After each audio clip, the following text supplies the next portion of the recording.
ایک طرف آپ دیکھ سکتے ہیں امام حسین علیہ السلام کا روزہ اور ایک طرف حضرت عباس علمدار کا روزہ ہے۔ میں سندھ اور پاکستان کی بیٹی آج سرزمین کربلا سے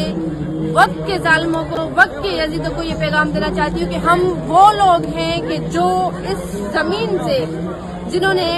ہمت، طاقت، حوصلہ لیا ہے، شجاعت دی ہے، اس میں کوئی شک نہیں ہے کہ سرزمین کربلا ہمارے لیے کسی معجزے سے کم نہیں ہے۔ یہ زمین ہمیں ہمت بخشتی ہے، یہ زمین ہمیں سکھاتی ہے کہ ہم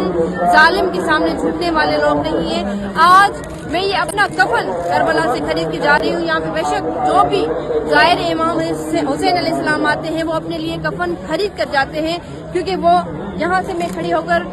وقت کے ان ظالم یزیدی ٹولے کو یہ پیغام دینا چاہتی ہوں کہ آپ لوگ ان لوگوں کو کیا ڈرا سکتے ہیں، کیا جھکا سکتے ہیں کہ جو اپنا کفن یہاں سے آ کر خود خرید کے جاتے ہیں۔ اور آج میں پورے یقین کے ساتھ کہہ سکتی ہوں اس سرزمین کربلا پہ کھڑے ہو کر کہ انشاءاللہ مجھے یقین ہے کہ جو میں نے اپنے والد صاحب، دادا اور چچا کا کیس اس زمین پر رکھا ہے آ کر، مجھے پورا اعتماد ہے خدا کی ذات پر کہ مجھے کبھی مایوسی نہیں ہوگی اور انشاءاللہ ایسا انصاف ہوگا کہ تاریخ رقم ہوگی۔ اور یہ وہ